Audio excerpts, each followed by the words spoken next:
श्री स्वामी समर्थ मंडळी, तुमचं स्वागत आहे आपल्या आणखी एका नवीन मिनी ब्लॉगमध्ये। तर आता मी इशूचं टिफिन वगैरे पॅक करून ती गेली स्कूलला। त्यानंतरची माझी जी रुटीन असते ती तुमच्यासोबत मी शेअर करते। तर इकडे माझ्या चालू होत्या पोळ्या आणि तुम्ही बघितलं असेल आधीच्या ब्लॉगमध्ये, तर मी तिला पनीरची भाजी बनवली आणि आता मी बनवते शेवभाजी। आणि इकडे जयू ह्या तर पोछा मारत होती, कारण आम्ही दोघं जरी असतो ना तरी काम खूप खूप निघतं। इशू गेली, इशूचं आधी असं एक म्हणजे ती इशू तयारी करते तर मी टिफिन करते, ती टिफिन करते तर मी तिची तयारी करते। त्यानंतर ती गेली की मग बाकीचे सगळं कामे बाकी असतात आणि परत रेवा खूप त्रास देते आम्हाला। त्यानंतर मग मी पण आवरायला घेतलं। भांडी वगैरे इतकी जमा झालेली होती, कारण मी पनीरची भाजी बनवते ना तेव्हापासून भांडी जमा करत होते, तर पूर्ण भांडी खूप जमा झालेली होती। तर आधी पोळ्या करून घेतल्या, भाजी करून घेतली, म्हणजे यांचा टिफिन असतो ना त्याला वेळ नको व्हायला।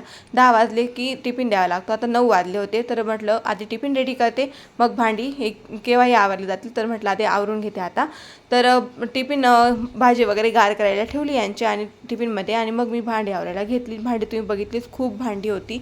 तर एकदा म्हणजे ते दिसतात आधी जास्त, पण घासायला लागलं की खूप कमी दिसतात। नंतर मग मी यांचा टिफिन पॅक करायला घेतला। इकडे नागलीचा पापड आधी दिला, नागलीचा पापड, शेवभाजी, परत पनीरची भाजी, लोणचं, छान लोणचं बघा किती छान दिसते लोणचं, परत पोळ्या, यांचा टिफिन पूर्ण पॅक केला।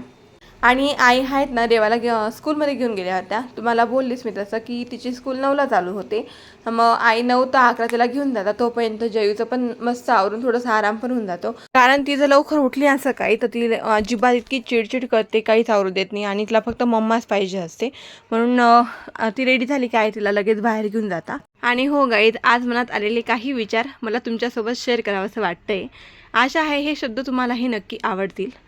तर संसार हा शब्द जरी छोटा असला ना तरी त्यात संपूर्ण आयुष्य समावलेलं असतं। प्रत्येक घरात आनंद असतो, तर काही न बोललेली दुःखही असतात।